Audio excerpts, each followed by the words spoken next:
Ma'am, she can't board first class speaking like that. Elodie froze mid-step, her tiny hand still holding the boarding pass that had her name printed clearly. Elodie Sinclair, first class. Raleigh to LAX. She turned to the agent's voice, sharp, dismissive. The woman behind the counter, a flight crew member with a neatly knotted scarf and a self-proclaimed French accent. She just said bonjour and pardon to me like we're boarding Air France. The agent scoffed. That's not an American accent, little girl. Who coached her? Passengers nearby started to glance over. Irene, Elodie's mother, stepped forward calmly, her face hardening just slightly. She didn't coach anything, Irene said, her voice firm but controlled. That's how she speaks. She's bilingual. The agent smirked. Well, that's cute, but we don't have time for games. I need a parent or guardian at the counter, real documents. This doesn't look legit. Elodie's face flushed red. Her accent wasn't fake, it was hers. A soft, lilting mix from years growing up, splitting time between the US and a French research station in Martinique, where her mom had worked. She wasn't pretending, but the woman had made her sound like a fraud. Tell us where you're watching from. Have you ever been judged just for the way you speak? I can show you her documentation, Irene said, calmly handing over Elodie's passport and travel ID. She's American, born in Raleigh, top of her class. And yes, she speaks French, Spanish, and a bit of Mandarin. The agent didn't even look at the documents. She leaned slightly toward Elodie instead and said loudly enough for others to hear. Well, she sure doesn't sound like she belongs in first class. That was it. The people in line behind them went quiet. Elodie blinked hard. Her lower lip trembled, but didn't fall. She didn't speak. Not one word. The silence hurt more than the words. Back at the gate seating area, Irene and Elodie sat without speaking for several minutes. Irene gently held her daughter's hand, but Elodie didn't look up from her lap. She wasn't crying, but her expression had gone vacant, like she had disappeared inward. What did she mean? Elodie asked finally. Her voice was small. Do I really sound wrong? Irene took a deep breath. No, baby. You sound like someone who's been exposed to the world. That's power. Don't let someone small make you feel smaller. But Elodie wasn't convinced. For the first time in a long time, she felt like maybe being different wasn't a good thing. By the time they boarded the flight, the agent's attitude had shifted, likely because another staffer had come over and reviewed the documents. But the damage was done. The agent still offered a passive-aggressive smile, saying, "Oh, you made it after all. I guess little Miss Fancy Voice can fly first." Elodie didn't respond. She just walked down the jet bridge and kept her head down. As she took her first-class seat, she noticed something. Across the aisle, a white boy, no older than her, was slurping a soda and bouncing loudly in his seat. No one batted an eye. No one called his behavior not first class. But she, because she said bonjour and had a gentle foreign-tinged accent, was treated like an imposter. It hit her differently. Not with rage, but with something colder. A sense that this wasn't about her. Not really. It was about systems that pretended to be fair, but weren't. And maybe, just maybe, those systems needed to be tested. When the flight took off, Elodie didn't sleep. She just stared out the window. In her head, lines of code started forming. Not revenge, not punishment. A framework. Something that would force people in the airlines to treat accents like hers with the dignity they deserved.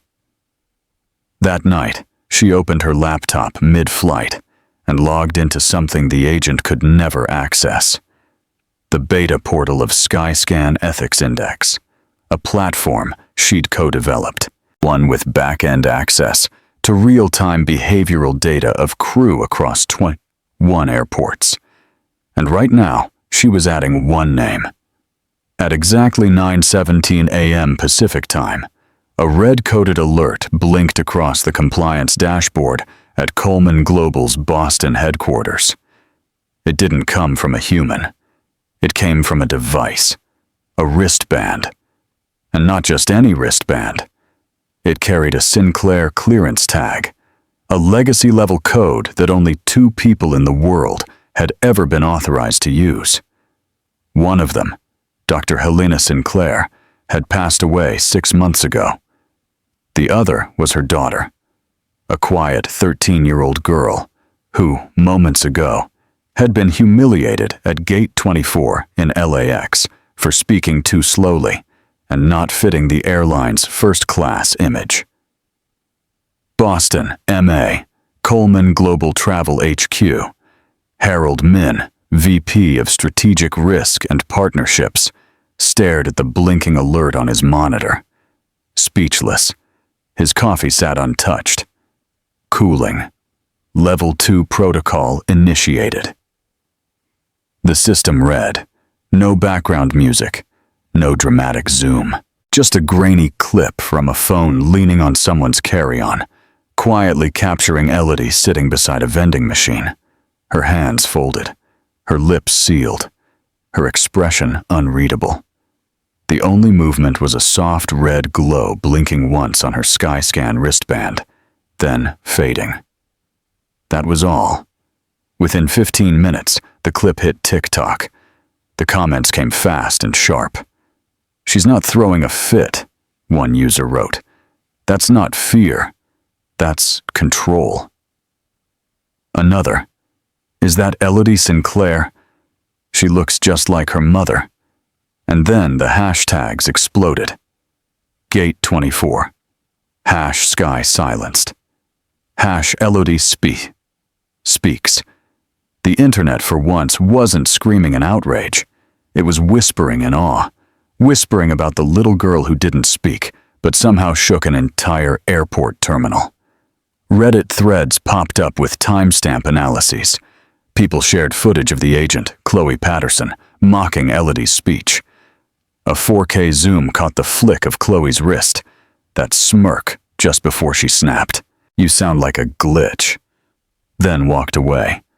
Screenshots flew across platforms, customer service logs, boarding delay reports, even a leaked Skynova Slack message that said, "Shut it down." Sinclair kids involved. Elodie didn't post anything, didn't retweet, didn't record a teary message or call for justice. She just watched. Back in Boston, she was curled up on her mother's old desk chair, legs folded, sipping mint tea. Irene watched her over the rim of her glasses, thumbing through printed ethics memos from the FAA. "They think you engineered it," Irene said, not looking up. "I didn't," Elodie replied. "No, but they also know you're the only one with access to your mom's legacy override keys." Elodie shrugged, not confirming or denying. Just sipped her tea again, quieter this time. In Dallas, board members at Delta Sky were having a very different kind of tea, boiling hot PR crisis. Their general counsel stood pale-faced at the head of the room. "This isn't just a reputation hiccup. FAA sent formal notice. They're opening a review." An executive scoffed. "Over a girl? She's not just a girl," someone whispered. Another replied, "She's Helena Sinclair's daughter." That changed the air in the room. Within 4 hours, Delta Sky stock dipped 11.9%. Institutional investors sent anxious messages. 2 hedge funds moved to suspend holdings. A travel loyalty network issued a statement. CNN queued up an interview with a former FAA official. MSNBC launched a segment, Digital Ethics and the Next Generation, the Elodie Effect. By sunset, Gate 24 was a ghost zone. Chloe Patterson stood there, manila envelope in hand, waiting for a security escort. No badge, no headset, no eye contact from her supervisor. Just a curt, "You've been pulled." She turned her phone on. Notifications poured in. Her face, her voice, her mocking tone looped across social media like a hall of mirrors. Comment after comment. She mocked a child for how she talks. She said, "You don't belong in first class," like she owned the sky. She called a Sinclair a glitch. She's done. Chloe scrolled until her fingers trembled, then turned off the phone. It was already too late. Meanwhile, the FAA Ethics Task Force convened virtually. One by one, panelists reviewed logs from Skytrack. One senior officer leaned forward. "This is the first documented Tier 1 passenger ethics trigger initiated by a minor." Another replied, "But she's authorized. Legacy protocol under Helena Sinclair's provisions. The daughter holds emergency rights." A pause. This could change everything. Elodie didn't care about the headlines or the analysis. Instead, she pulled out a notebook from her drawer, same one her mother used to carry. She wrote a short paragraph in neat, deliberate print. Irene peeked in and asked, "Want to see what they're saying about you?" "No." "Then what are you writing?" Elodie tore out the page and handed it to her grandmother. It read, "You don't need to raise your voice to be heard. You just need to speak through the right system." Irene smiled with a tear in her eye. That quote, quietly posted by an anonymous user to the Our Sky Ethics subreddit, went viral in 7 minutes. It was screen printed onto protest signs, spliced into spoken word poetry, shared by disability advocates and tech activists. Someone even tattooed the phrase on their forearm. By midnight, Elodie's name wasn't trending for being a victim. It was trending for changing the rules without saying a word. And the airline, they had just realized this wasn't about PR anymore. It was about power. Silent, systemic, and irreversible. Elodie didn't ask to go back to LAX. She didn't say she was ready, but the world had already moved. By Wednesday morning, Irene found a letter slipped under their door at the Sinclair brownstone. It was from the Department of Transportation, stamped official, with a small gold seal shaped like a compass rose. Inside was an invitation, a formal request for Elodie to attend a listening session with the FAA's Civilian Ethics Board as an observer with expertise in digital passenger equity systems. Irene let out a sharp breath. "Expertise?" she whispered. "She's 13. Elodie sat in the kitchen, quietly watching the steam rise from her tea. "They don't care about my age," she finally said. "They care I didn't scream." Irene didn't argue. The flight back to Los Angeles was silent. No drama, no gate agent giving them trouble, just a smooth, upgraded seat and too many curious eyes from fellow passengers. Elodie wore her mother's blazer, navy, sharp-shouldered, slightly too big for her frame. The gold button at the sleeve was loose. Irene offered to fix it, but Elodie refused. "She never fixed it either," she said, running her fingers along the thread. At LAX, they were met by a federal protocol assistant who looked barely older than a college student, flustered but polite. He escorted them through a discreet corridor near Gate 30, away from press and passengers. Elodie's fingers tensed when they passed Gate 24. She didn't say anything, just looked at the floor, where the tiles changed slightly, from gray to speckled cream. She knew the exact spot where Chloe had stood. The assistant opened a side door. "Right this way," he said gently. Inside was a low-lit conference room with tall windows and leather chairs that looked too heavy for such a light space. Around the table sat 10 people, legal advisors, equity monitors, ethics compliance officers, and across from them, surprisingly, was someone Elodie recognized. Naomi Sinclair, her aunt, her mother's younger sister. She hadn't seen her in nearly 4 years. Naomi looked up from her tablet. Her gaze was unreadable, stern maybe, but not unkind. "Elodie," she said simply, and then nodded. No hug, no dramatic reunion, but something settled into place. The meeting began. For most of it, Elodie listened. There were words like compliance protocol, real-time index deviation, and public sentiment liability. One board member whispered that Skynova's operational clearance could be suspended for another 48 hours if the ethics score didn't normalize. Then came the question that changed the tone. Who triggered the override? The room fell silent. No one wanted to admit it, but Elodie raised her hand. "I did," she said. A few jaws dropped. Someone cleared their throat. "You?" a senior official asked. "On what authority?" Elodie slid her wristband across the table. "Legacy biometric, emergency clearance, Helena Sinclair, level 1L. Naomi nodded slowly. "It's valid. I co-wrote that clause." The board murmured. Documents were pulled up, legal precedents cited. For the next 20 minutes, the room spun in 1,000 directions, but Elodie stayed still, only speaking once more when someone asked what her intention had been. "I didn't want to punish anyone," she said. "I just didn't want it to happen again." That landed heavier than any lecture. When the session ended, a tall man in a Navy FAA badge approached Elodie in the hallway. "You're calm," he said, almost like an accusation. "I'm used to being misunderstood," she replied. He scratched his head. "Your mother would have been proud, I think. She would have told me to check the secondary compliance log first," Elodie said dryly. Irene laughed from behind her. As they left the airport, the press had gathered outside. Not a mob, but enough to draw a few security guards closer. Someone shouted, "Elodie, what did you say in there?" She didn't stop, but Irene whispered, "Do you want to say anything?"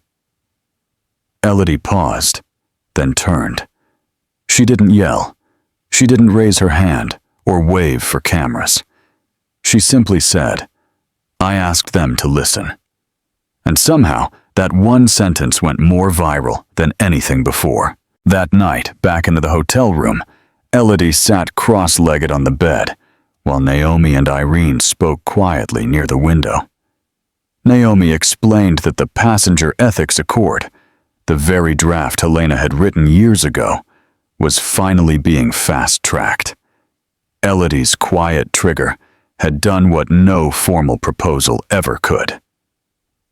3 international airports had already reached out, asking for access to the Skyscan Index. A member of parliament from the UK requested a review of passenger protection laws, and in Japan, a viral clip dubbed Elodie's story in multiple languages. Still, Elodie wasn't celebrating. She stared out the window at the LAX runway, glowing in quiet orange light. She didn't want applause, Elodie said softly. She wanted systems. Irene walked over, and you gave her that. Elodie shook her head. I just reminded people what she built. Later that week, a press release went out. Quiet, factual, and stunning. Passenger Ethics Accord, PEA, to be implemented as mandatory standard for all FAA-certified airlines, starting fiscal Q2. Drafted by Helena Sinclair. Endorsed by Naomi Sinclair. Activated by Elodie Sinclair. It was the kind of symmetry no one could have planned, and no PR agency could have written better. And yet, Elodie didn't post about it. She didn't attend interviews. She turned off her notifications and deleted the media folder with every article bearing her name. Instead, she went home, opened her mother's old codebook, and quietly began reviewing line by line. Not for validation, but because systems don't stay ethical just by being triggered once. They have to be watched, tended, guarded, and no one, it seemed, understood that better than the girl who never needed to shout to be heard. It started with a flight to Seattle. Nothing big, just a corporate training event at SeaTac for mid-tier flight supervisors, scheduled 3 months prior. But when the itinerary arrived in the inboxes of 6 Sky Nova managers, something strange caught their attention. A note attached in red. Training status, pending ethics score compliance. PEA verified. None of them had seen that before. Within hours, inboxes across the airline's corporate offices lit up. Legal teams scrambled. What the hell is PEA verified? Someone asked in the internal Slack channel. No one had an answer. But Elodie knew. So did Naomi. And so did every FAA official who'd signed off quietly just days earlier. The Passenger Ethics Accord, or PEA, had gone live. Without a press conference, without a ribbon cutting, without even a CEO in sight. It was embedded in the code.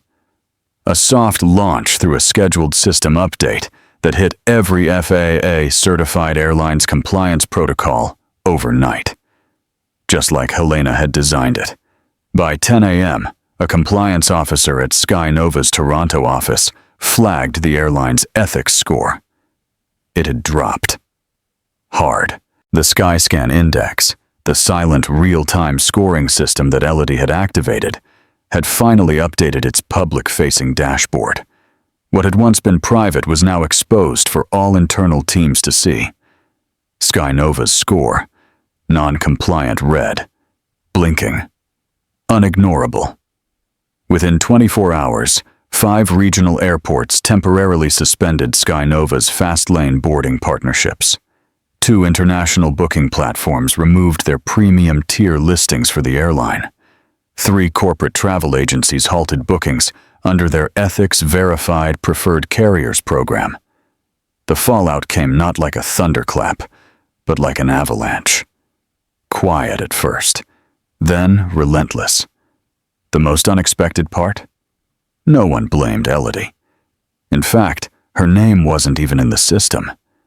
Instead, whispers of legacy override and Sinclair compliance lineage spread across ethics forums, legal discussion panels, and transportation policy circles. No one had seen it coming. And now, no one knew how to undo it. Meanwhile, Irene tried to keep things normal at home. She made Elodie oatmeal and the like always, but Elodie hardly touched it. She spent most of her time rereading old notebooks, her mother's field notes from when she first developed the ethics index. "I don't think Mom meant for it to go this far," Elodie said one night. Irene sat beside her. "She meant for it to work, and now it does. But people are losing contracts, jobs." Irene reached over and gently closed the notebook. "Elodie," she said, "systems don't hurt people. Choices do."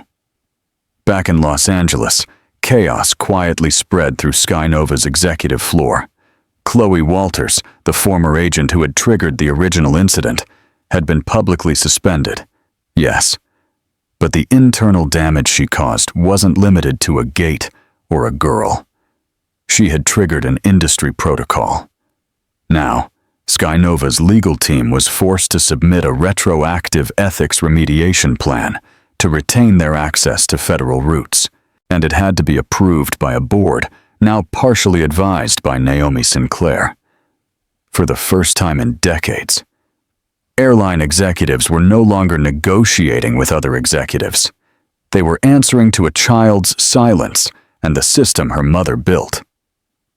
At a transportation policy roundtable in D.C., one moderator asked, Should minors have the right to activate aviation compliance triggers?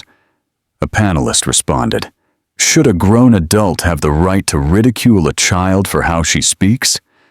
The room fell silent. That clip made it to TikTok.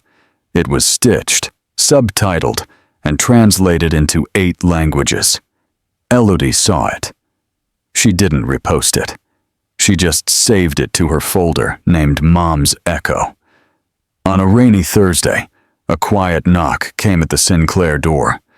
Irene Ivanovna opened it to find a package, hand-delivered. Inside was a single sheet of paper, framed. It was Sky Nova's official letter of compliance acknowledgement. They had signed the Passenger Ethics Accord. At the bottom, barely noticeable, was a small seal, embossed in silver, approved by the Skyscan Index. Ethics score. Compliant. The letter was addressed not to Helena, not to Naomi, not even to Irene. It was addressed to Miss Elodie Sinclair. Elodie held the frame in her lap. She didn't smile, didn't cry. She just whispered. About time. Later that evening, Naomi called. I just got word, she said. 4 other airlines are applying to join the Accord this month. This is moving faster than we planned. Elodie nodded. It's not about speed, it's about staying watched. Naomi paused. You sound like your mother. Elodie didn't respond. She wasn't trying to sound like anyone. She just knew. When the world refuses to listen to voices like hers, systems had to do the speaking. The sun peeked through the clouds like it wasn't sure if it was allowed. Elodie stood at the top of the marble steps outside the Air Ethics Summit in Washington, D.C. Her fingers fidgeted with the strap of her satchel, the one she'd carried since 6th grade. Irene had tried to get her to wear something a bit more official, but Elodie had refused. She didn't need a costume to matter. She wasn't here as a symbol. She was here because she worked. Inside the Federal Aviation Forum Hall, people were still arriving. Policymakers, industry regulators, ambios in dark suits and navy ties, lawyers with silver hair and tired smiles. But none of them mattered more than the document waiting on the stage, the final draft of the Passenger Ethics Accord, now due for vote. The public didn't know this part. They saw headlines, hashtags, TikToks. They didn't see the all-nighters Naomi had pulled getting regulators aligned, or the meetings Irene sat through with ethics boards explaining why the Accord needed a child access clause, or the security reviews verifying Helena Sinclair's original Skyscan algorithm, ensuring that the system Elodie had triggered hadn't just worked, but worked clean. That morning, the FAA panel finally ruled. The override Elodie executed was legal, intentional, and valid under legacy credentials. And now came the reckoning. Naomi walked in beside Elodie, whispering, "The room's heavy. Brace yourself." "I'm always braced," Elodie replied. They entered. The hall was quiet, too quiet for a room that housed over 700 power players. But Elodie didn't flinch. Not when she spotted the Sky Nova General Counsel glaring from the 3rd row. Not when she saw the woman from Empire Air checking her phone, probably messaging damage control. Elodie took her seat, center stage, far left, the place reserved for a non-voting observer. But the truth was, no one else in the room had triggered more change than her. The chairperson, a stern man from the Transportation Ethics Board, tapped his gavel. "We're here to finalize the Passenger Ethics Accord," he said. 1 document, 7 mandates, and if ratified, 1 enforceable standard for all U.S. airlines by end of fiscal year. He paused. "Before we proceed, Miss Elodie Sinclair has requested to read a brief statement." Every head turned, every breath held. Elodie stood, walked up to the podium, and didn't unfold a piece of paper. She pulled out her mother's old notebook instead. She flipped to a marked page, cleared her throat. "My mom wrote this in 2010, she began. She called it a soft future, a world where we don't wait for passengers to sue or for headlines to shame us, a world where systems catch disrespect before it becomes injury." She looked up. She said, if someone isn't being heard, the infrastructure should lean closer. No one blinked. Elodie closed the notebook. "I didn't speak to shame anyone," she said. "I activated the system because I was tired of being made into a glitch. I'm not a glitch. I'm a guest. And I deserve dignity, not just when it's convenient." Silence. Then the chair nodded. "Thank you, Miss Sinclair. Your statement will be entered into the federal record." She returned to her seat. Naomi squeezed her hand. Behind them, murmurs began. Not the gossipy kind, the tectonic shift kind. The kind that said, "We can't ignore this anymore." The vote proceeded. By law, the FAA couldn't vote for the accord. They could only enforce it once enough airlines signed. So, one by one, CEOs were called. Skynova abstained. Empire Air declined, citing legal review. Right Skies signed, with an asterisk requiring 6 months onboarding. Atlas Global signed immediately, no conditions. More came. 14 in total. By the end of the afternoon, 9 airlines signed. That triggered the FAA's compliance clause, requiring all remaining carriers to comply or risk losing federal certifications for domestic routes. It was done. The Passenger Ethics Accord was now a binding standard. But Elodie wasn't smiling, because Chloe was still out there. Uncorrected. That evening, in the quiet of a hotel room Naomi had booked near the Capitol, Irene scrolled through updates. "Elodie," she said softly, "you're trending again." Elodie raised an eyebrow. "They're calling you the quiet architect." Elodie laughed once. "That's dumb. I didn't architect anything." "You did," Irene said. "You restored something. That's harder." A knock interrupted them. Naomi opened the door. It was a messenger from Sky Nova's legal team. He handed Irene an envelope. She opened it and read in silence. Then she turned to Elodie. "It's a personal apology from the acting CEO. They've revoked Chloe's employment permanently." Elodie didn't respond. "They're offering to fund a new ethics training initiative," Naomi added. "In your name, optional." Elodie shook her head. "It shouldn't have my name on it." Naomi smiled. "Then whose?" Elodie stood and walked to the window, looked out at the dome of the Capitol. "Call it Helena," she whispered. That week, dozens of airlines updated their internal policies. 3 rewrote their onboarding. 1 major alliance added the Sky Ethics Verified badge to its route maps. And in 1 airport, Gate 24, exactly where it all began, a new plaque was installed, in honor of every voice that wasn't heard loud enough to be respected. Ethics isn't volume, it's vigilance, the Sinclair standard. Elodie didn't think much of the morning at first. It started quiet. Too quiet for a house that had just rewritten airline history. Naomi had gone back to D.C. to attend the follow-up ethics panel. Irene was still asleep, and the only thing Elodie could hear was the gentle stir of tree branches outside the window. But that silence didn't last. It started with a ping, then another, and then a vibration so persistent it nearly knocked her phone off the nightstand. She rolled over, blinking at the screen. 17 unread messages, from people she hadn't heard from in years. A cousin she hadn't spoken to since 4th grade. A coding friend from STEM camp. Even Mr. Donaldson, the school principal. "What's going on? You see the news yet?" They did what? At Sky Nova. Elodie rubbed her eyes and unlocked the phone. And there it was. Front page. Not just the aviation blogs, but the New York Times, CNN, BBC. Even Kotaku for some weird reason. Sky Nova leaked memo reveals coordinated passenger tiering program.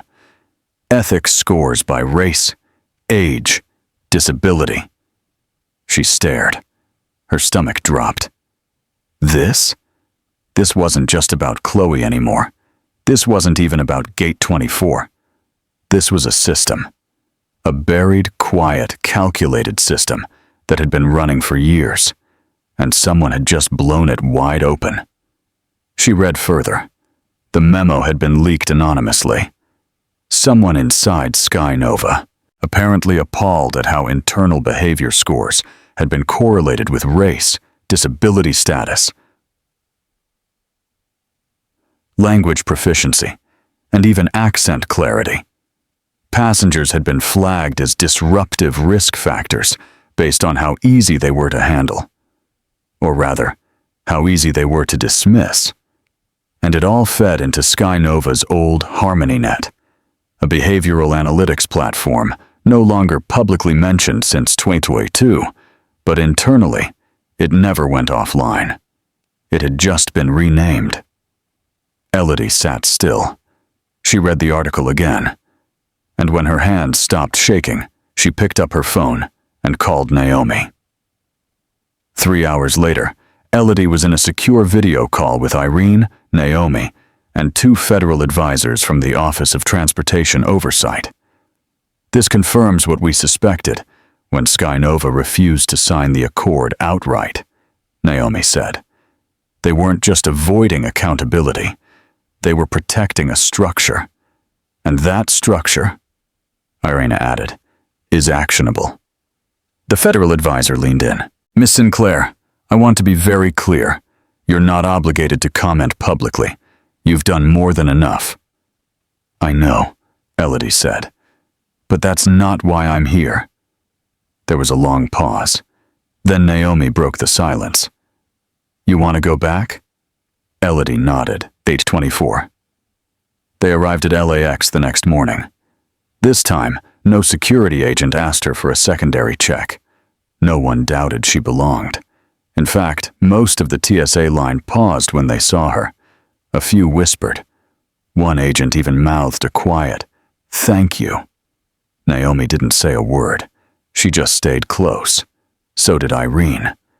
They walked through the terminal with a purpose that was both calm and unshakable. And when they reached Gate 24, Elodie stopped. It looked just as it had before. Same digital signage, same white tile, even the same green velvet seating in the corner, the one she'd cried into when Chloe mocked her accent. But now there was something new. A digital screen, mounted next to the gate agent's desk.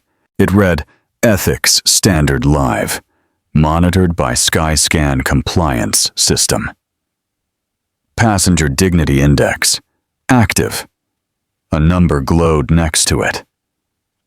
9210. Beneath it, a note. Real-time compliance scores tracked VFAA, passenger charter. Elodie let out a breath she didn't know she'd been holding. It was working. Not just for her. For everyone. Naomi put a hand on her shoulder. We can leave now, if you want. But Elodie didn't want to. She walked slowly to the gate desk. The new agent was a younger man, maybe mid-20s, with a soft smile and clear eyes. His name tag read Robbie I. He looked up as she approached, and he recognized her instantly. You're Elodie, she said simply. He stood a little straighter. It's an honor. She smiled. I'm not here for a flight. Of course, I'm just here to make sure the gate still knows what justice looks like. He nodded. Then, quietly, he reached down, pulled out a laminated card, and placed it on the counter. It read, All guests deserve dignity. Ask. Listen. Respect. Elodie blinked. Training material? She asked. New protocol, he said. Every gate in the Accord network has to keep this visible at all times. She reached out and picked it up. It was laminated like a boarding pass, but it felt heavier. Not in weight of meaning. She turned to Naomi. I want to issue a statement, Elodie said. Not for press, for passengers. Irene raised an eyebrow. What do you want to say? Elodie thought for a long time. Then finally, I want to tell them they weren't imagining it. The ones who thought they were treated worse because they didn't look, sound, or act easy. They weren't wrong. And now, the system says so. The statement went viral within hours. It was posted on the FAA's passenger charter page. But within minutes, screenshots flooded Reddit, Instagram, and Telltales forums. The reactions were explosive. Some cried, some apologized, some demanded their own stories be investigated, and many said something Elodie hadn't expected. I didn't know I needed to hear that. I wasn't imagining it. You have no idea what that means. No more silence, no more shrinking. Suddenly, the Accord wasn't just a policy, it was a movement. And for the first time, the public wasn't demanding reform from airlines. They were demanding reform from airports, bus stations, ferry terminals. The ripple had become a wave. Elodie stayed up that night reading stories from strangers. One post stuck with her. A mother of a nonverbal child shared that after the Accord announcement, her son was able to board a flight for the first time without being questioned or stared at. She ended the post with 3 words. Elodie gave space. 3 days later, Sky Nova issued a full public apology. Not from a spokesperson, from the board. They admitted the internal bias structures had existed. They claimed they didn't know how far it had gone, but they promised to dismantle the system and announced a $30 million reparative ethics fund to retrain staff across all global locations. But for Elodie, that wasn't the finish line. She met with Congress that Friday. Behind closed doors, she handed over a policy memo Naomi helped draft.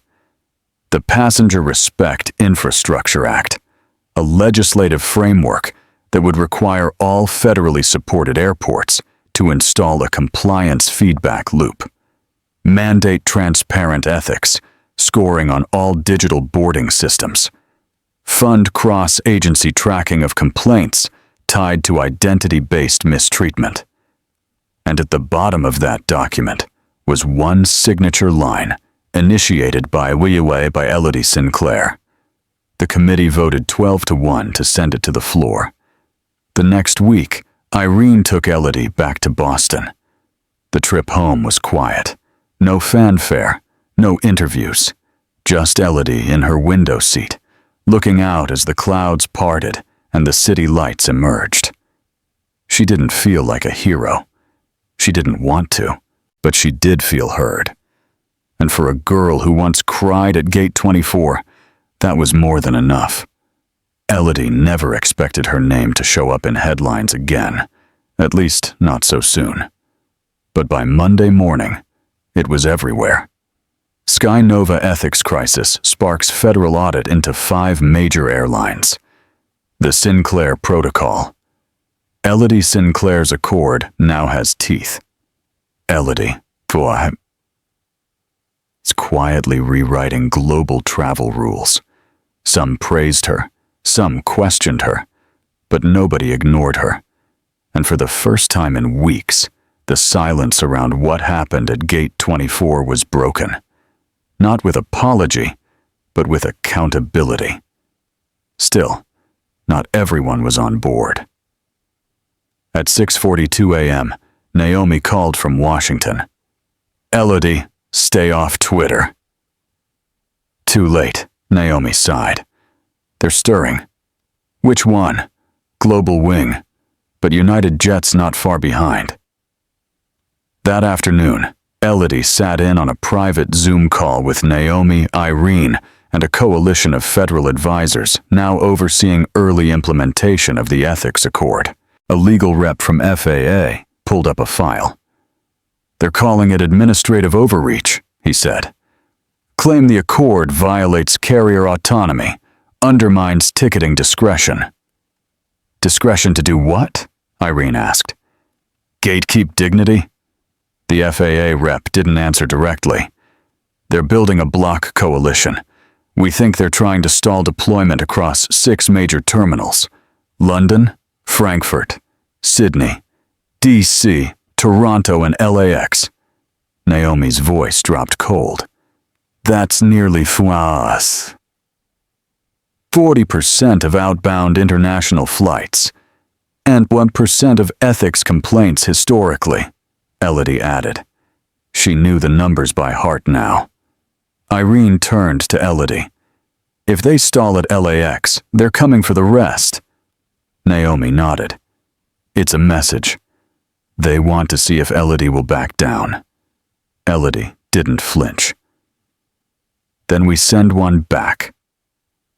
That night, a closed-door team gathered at Naomi's Georgetown office. It wasn't just FAA anymore. It was Sky Shore, DOT, members of the House Ethics Committee, and quietly, 2 senior advisors from the Department of Justice. They laid it all out. Skynova's internal documents weren't isolated. HarmonyNet had been shared. Sold, used as a behavioral pre-screening filter by 3 other carriers under different names: PackStream, GlideIQ, and InterSync.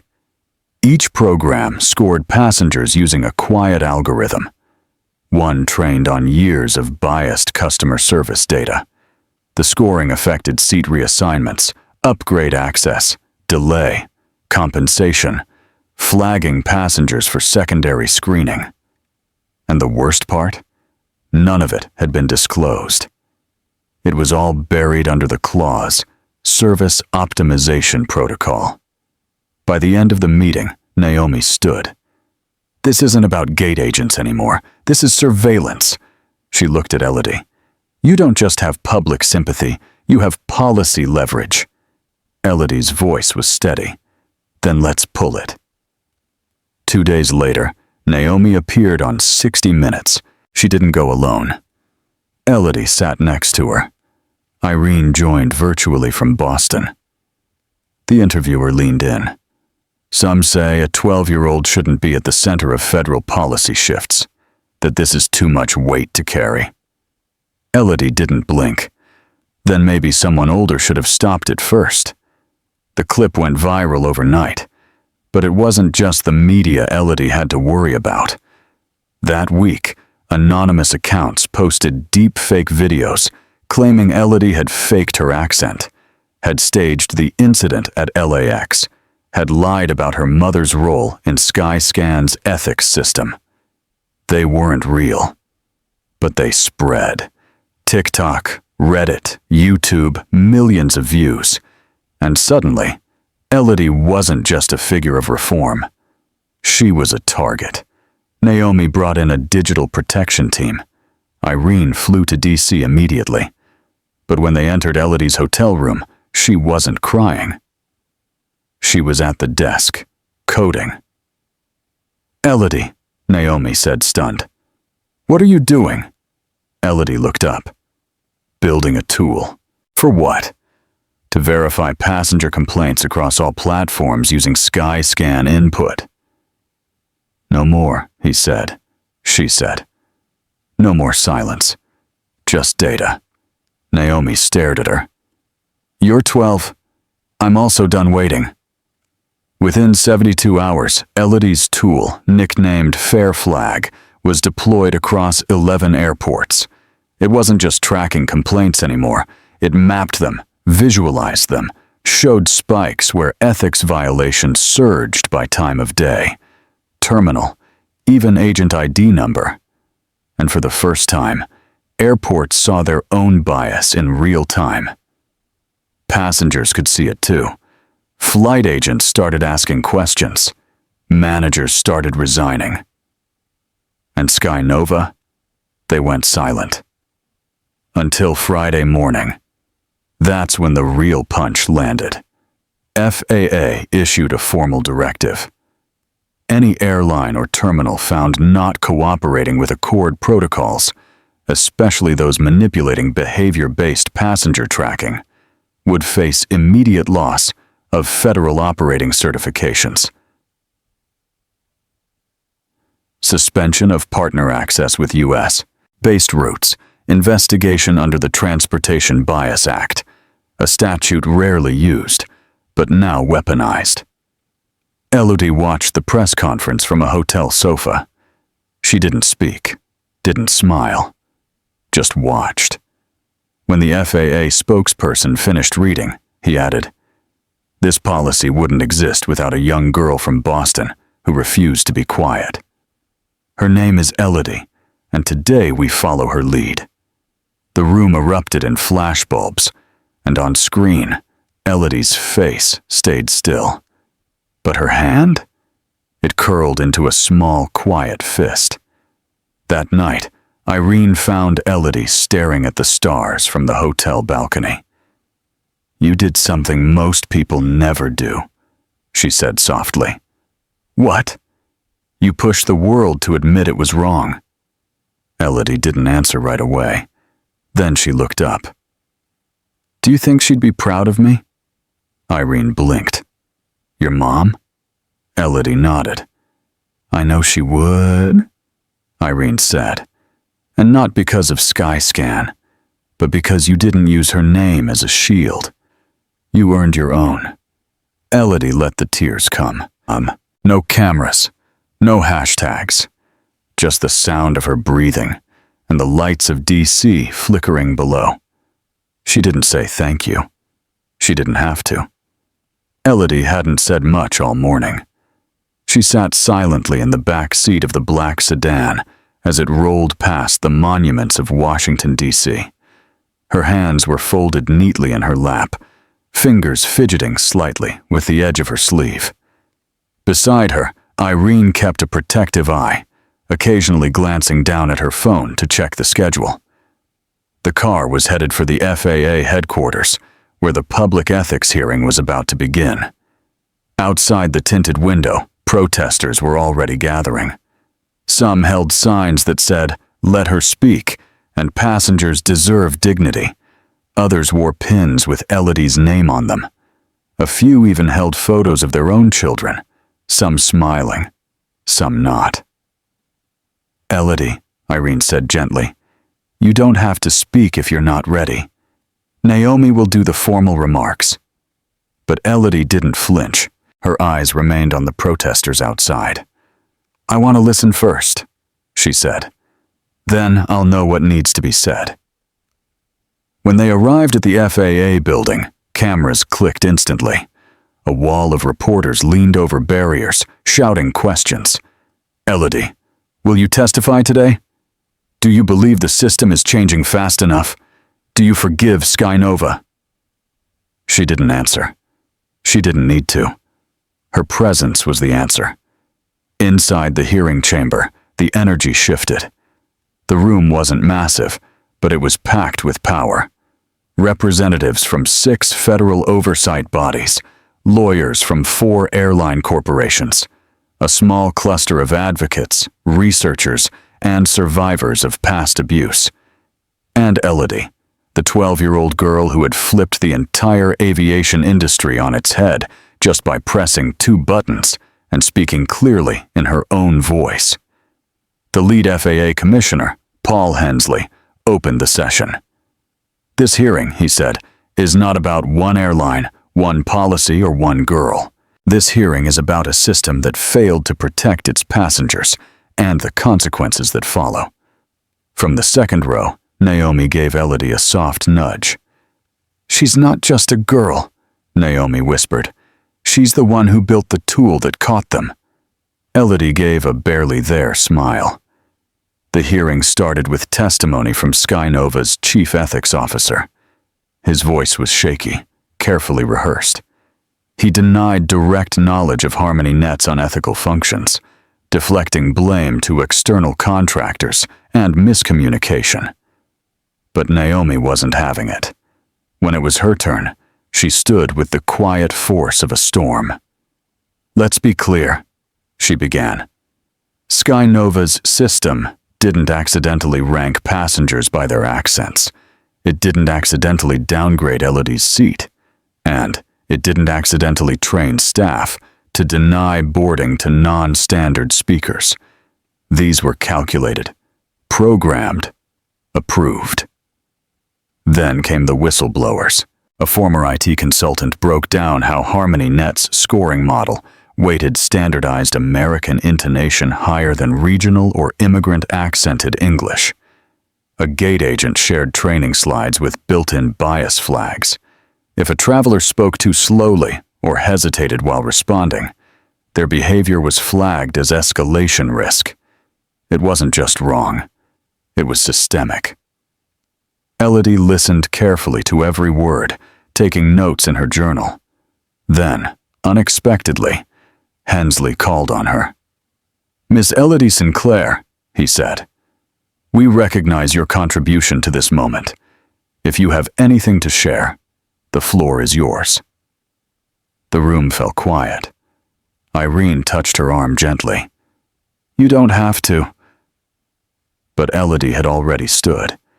She walked to the front with a calmness that didn't match her age and pulled the mic down to her height. "My name is Elodie," she said softly, "and I wasn't supposed to have a voice in this room." She looked across the sea of suits, then into the cameras. "I'm 12. I have autism, and sometimes people don't understand how I speak. But that's not a reason to treat someone like they don't belong." She paused, then added, "I didn't build Skyscan to punish anyone. I built it because I thought passengers should be treated fairly, no matter how they sound." A murmur moved through the chamber. "I didn't want to become the story," she said. "But now that I am, I'm going to finish it." She returned to her seat without another word. Nobody spoke for almost 10 seconds. Then a slow ripple of applause started at the back of the room and spread. Chairman Hensley nodded. "Thank you, Miss Sinclair. Your words have weight." What followed was swift. Within the next 24 hours, the FAA announced an emergency ethics review of all major carriers. 3 U.S. airports temporarily revoked Sky Nova's landing privileges. 3 international hubs, Heathrow, Charles de Gaulle, and Narita, announced pending suspensions, pending compliance audits. Sky Nova's market cap dropped by $740 million. More importantly, the Passenger Ethics Accord, which had sat stalled for over a year, was formally adopted with unanimous support. And at the center of it all, Elodie, the girl who spoke softly, but was no longer ignored.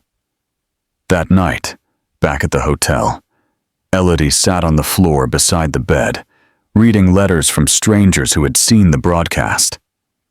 One said, "I never thought anyone would stand up for the way I speak." Another, "You reminded me that our stories matter. Thank you." Elodie didn't cry, but she did smile. She turned to Irene. "Do you think people will forget this?" Irene shook her head. "No, sweetheart, not this time. Have you ever been dismissed for how you sound or where you're from? Tell us where you were watching from. Your story might be the one someone else needs to hear." The room smelled like lemon-scented whiteboards and hot printers. Not exactly the setting one would expect for a revolution. But for Elodie Sinclair, this room, tucked inside an anonymous office suite in downtown D.C., was the birthplace of something much bigger than herself. 6 days had passed since the FAA hearing. In those 6 days, 4 airline CEOs had issued public apologies, 3 ethics officers had resigned, and Sky Nova's board had entered emergency talks to avoid delisting from 2 international exchanges. But Elodie wasn't focused on apologies. She was focused on architecture, of change. She sat cross-legged on a swivel chair, sketching with a red dry erase marker on a whiteboard nearly twice her height. Naomi watched from the side, phone in hand, not interrupting. She'd learned by now. When Elodie got into this state, silent, flowing, exact, you let her build. Passenger experience flows are linear, Elodie muttered to herself. But violations aren't.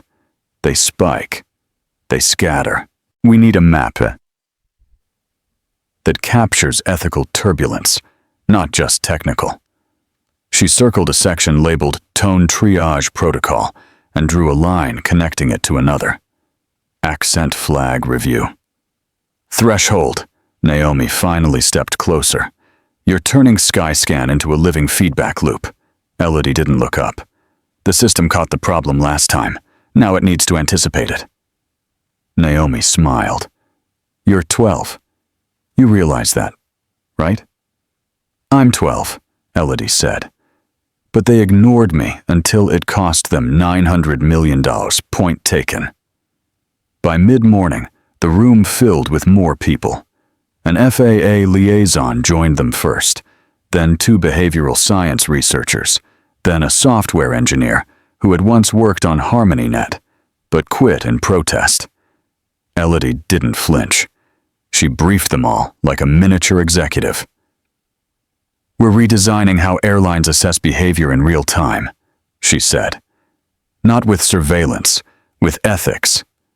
A man from the Department of Transportation raised his hand.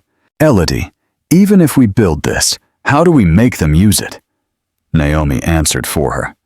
We won't ask. She pulled up a document on the screen titled Passenger Ethics Accord, Phase 2 Implementation Blueprint. By next quarter, Naomi said, any airline that wants to keep U.S. federal airspace certification will need to meet Elodie's standards. The room went silent. One of the behavioral scientists blinked. Wait, the FAA is adopting this? Naomi smiled. They're adopting her. Back home in Raleigh, Elodie's old classmates had started a hashtag. We speak like Elodie. It wasn't trending on TikTok. It wasn't supposed to. This movement wasn't built on flash. It was built on friction. And friction spreads in real life. One quiet kid, one ignored accent, one tiny act of defiance at a time. But some changes moved faster than expected. By the end of the week, 3 major airlines voluntarily suspended the use of speech-based passenger profiling. 2 new accessibility standards were published, requiring all U.S. flight crew to complete perceptual bias recognition training. And the International Flight Consortium, IFC, invited Elodie to present Skyscan 2.0 at their upcoming summit in Geneva. The world was listening, but Elodie remained grounded. Literally, she hadn't flown since the day of the incident. Even now, the thought of boarding a plane made her chest tighten. Irene noticed it too. One afternoon, she found Elodie sitting on the living room floor, backpack half packed. Hey, Irene said, crouching down. We don't have to go if you're not ready. Elodie didn't answer. She just stared at the boarding pass in her hand. Geneva, a long flight, far away. And yet, I need to see them read it, she said. Irene furrowed her brow. Read what? Elodie looked up. The new protocol. I need to see them scan my name, and not flinch. The flight to Geneva was surreal, not because of the view, but because of the crew. When Elodie boarded, the flight attendant smiled and bent down to her level. Hi, Elodie. I read your white paper. I even wrote a post about it. What Skyscan taught me about listening. May I help you with your bag? Elodie blinked, then nodded, thanks. She didn't smile. She was still watching, still measuring. They gave her a quiet window seat, no extra attention, just dignity. That was the point. The Geneva Summit Hall was a minimalist cathedral of glass and light. Elodie's chair was comically oversized, but no one laughed. The panel moderator introduced her as the architect behind the world's first passenger-facing aviation ethics protocol. She walked up slowly, clicker in one hand, lanyard swaying. Behind her, the screen lit up, the passenger ethics charter, beyond compliance. She didn't say much, just enough. "We built planes to move people," she began. But somewhere along the way, we started ranking them, not by seat number, but by how they speak, where they're from, how long they pause before answering. She looked straight at the CEOs seated in the front row. Every data point is a decision. Every silence is a policy. The silence in the room now? Heavy, reflective, real. And if the system only listens to power, she said, then it's my job to give power a new sound. When she finished, there wasn't an ovation. There was something better. A line of airline executives waiting to shake her hand, not for the photo, but because they'd just signed a new agreement. Passenger Ethics Charter, Global Edition, effective immediately. Back in Raleigh, her old elementary school held an assembly. They played clips from the Geneva Summit, gave her a plaque. But Elodie skipped the applause. She spent the afternoon with her cat, Lucy, coding a new plugin for Skyscan, something that detected when passengers were interrupted too often by crew. Because fairness wasn't a project, it was a pattern. And she wasn't done building. Not even close. Elodie Sinclair hadn't spoken in 12 minutes. She didn't need to.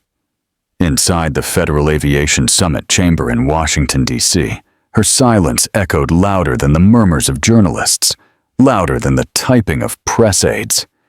The only sound in the room came from the soft hum of a real-time projection screen, displaying the live compliance scores of every major U.S. airline. On that screen, 3 airlines had just turned red. Non-compliant, the label read.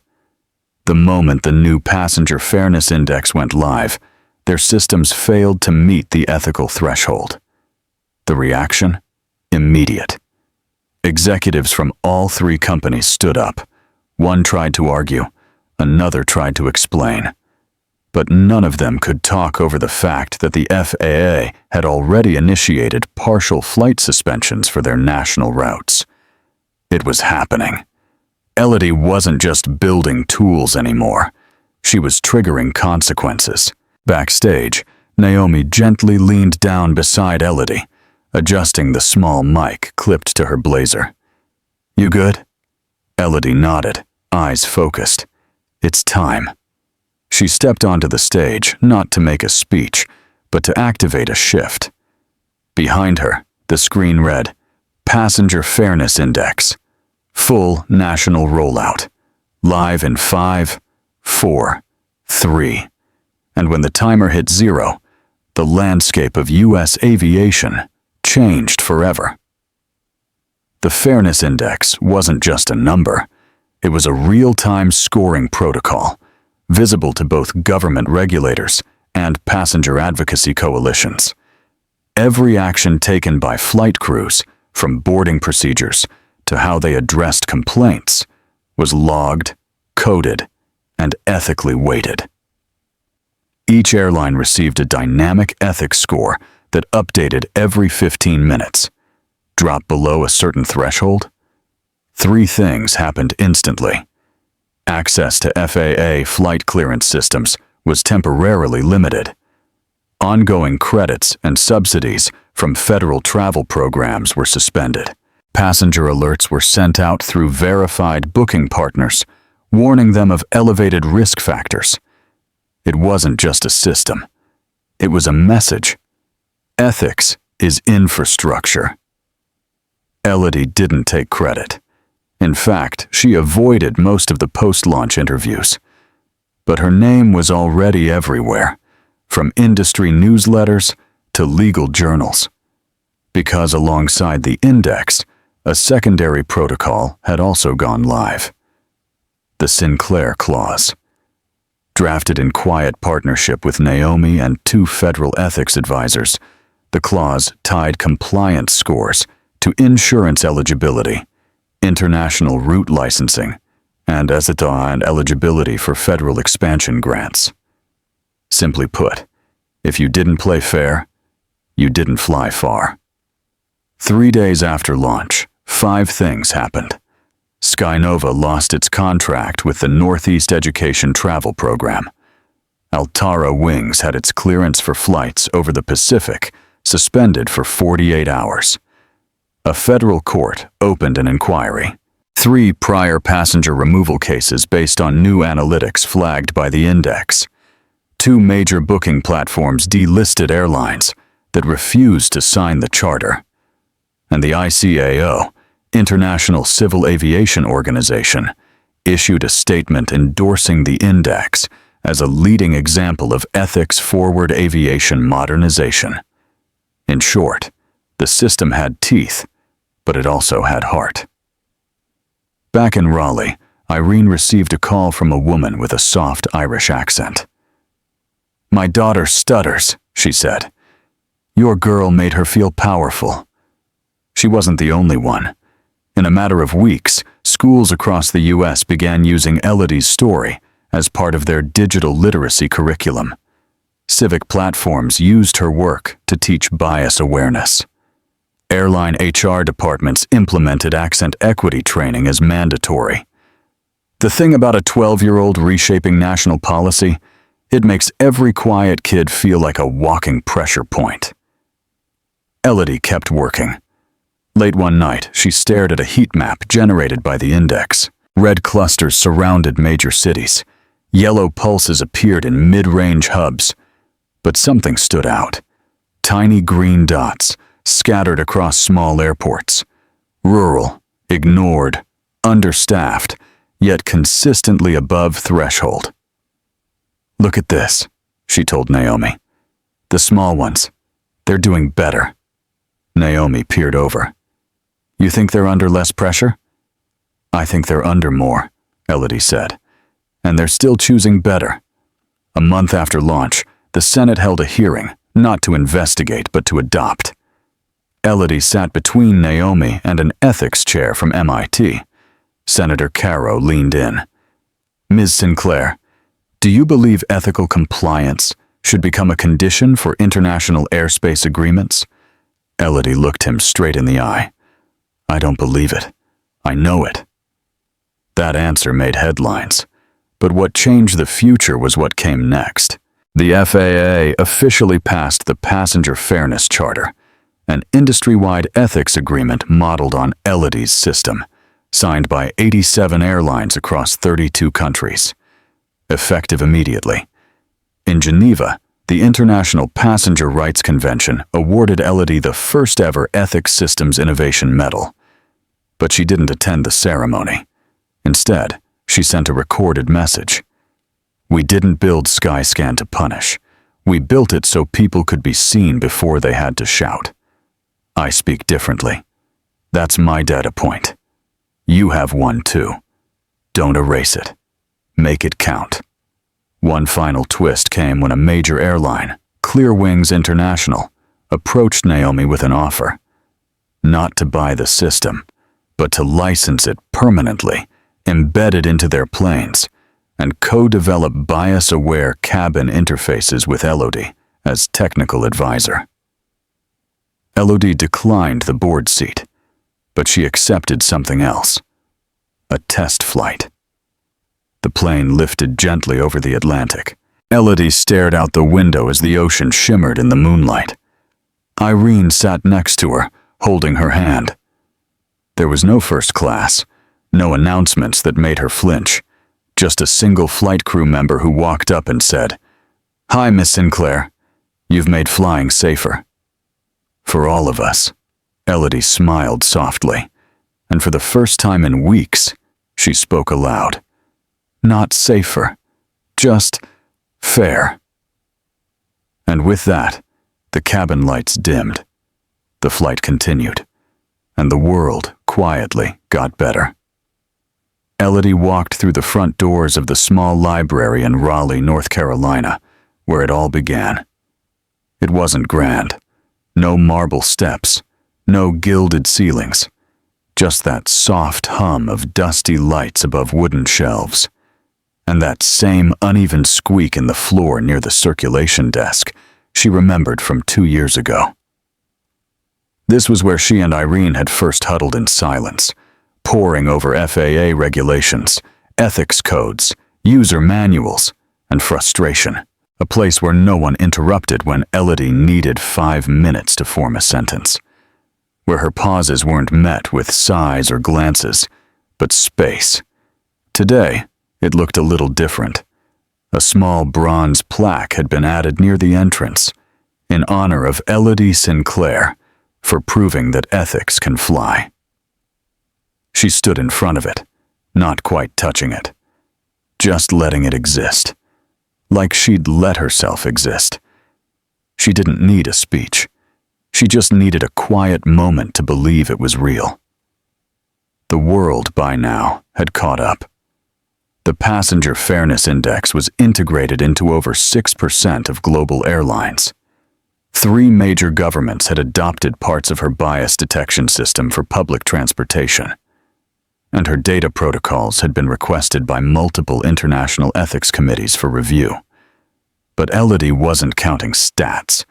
She was counting moments, like the one where a 9-year-old girl in Munich with a cleft palate wrote to her saying, "I don't feel weird anymore when I talk," or when a flight attendant training manual in Brazil included her story as the opening chapter, or when Irene had looked at her one night and said simply, "I'm proud of how you used your voice, even when you didn't."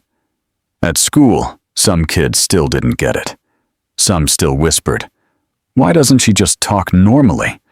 And Elodie would still sometimes walk away, shoulders a little tight, breathing short. But she never walked away small, because now she knew her silence wasn't absence, it was intention.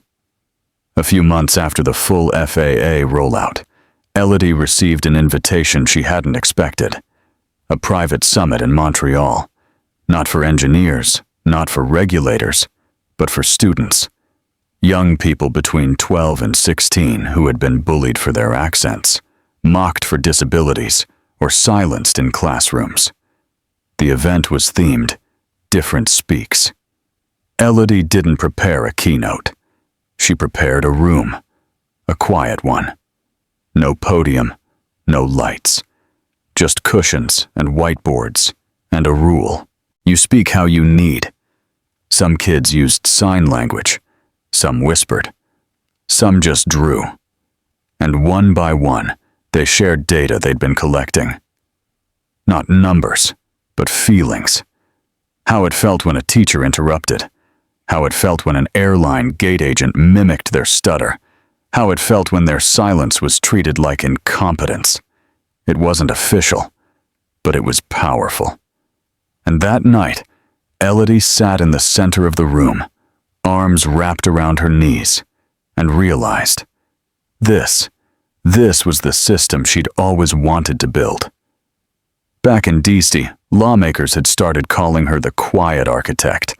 Journalists called her a prodigy. But Elodie didn't like either. She liked listener. That was enough. One morning, she and Naomi stood on the tarmac of a new terminal, being beta tested in Denver. It was the first to be fully ethics integrated, with real-time passenger dignity ratings and a multilingual biometric welcome interface. The lead engineer asked her, "What should we name the AI that powers the cabin interface?" Naomi turned to Elodie. Elodie blinked. Then slowly she said, "Name it Irene." The woman who gave her shelter, space, and patience deserved to fly with every passenger, every time. In the final days of the year, Naomi released a report on behalf of Ethos Corp. It tracked behavioral shifts in 47,000 cabin crew members after the adoption of the Passenger Fairness Index. Incidents of accent discrimination dropped by 10%. Unjustified seat reassignments dropped by 1%. Verbal misconduct complaints dropped by 10%. But more telling than all of it, passenger compliments had gone up 10%. Because when people are seen, really seen, they give more than outrage. They give kindness. One last scene. It was dusk. Winter. A quiet airport lounge in Helsinki. Snow pattering against wide glass windows. Elodie sat by the window with a warm drink. She watched as a young boy with a speech impediment slowly checked in with a gate agent. His voice trembled, hands twitching. The agent smiled, knelt to eye level, and softly said, "Take your time." Elodie exhaled through her nose, a tiny smile playing on her lips. It worked. No systems buzzed, no red flags, no cameras needed. Just dignity. It was quiet. But in her bones, she knew that's the loudest victory of all. If you've made it this far, what would you have done if you were Elodie? Would you have stayed silent or spoken out? Tell us where you're watching from. And more importantly, tell us what justice looks like to you. Because sometimes the quietest voices rewrite the loudest systems.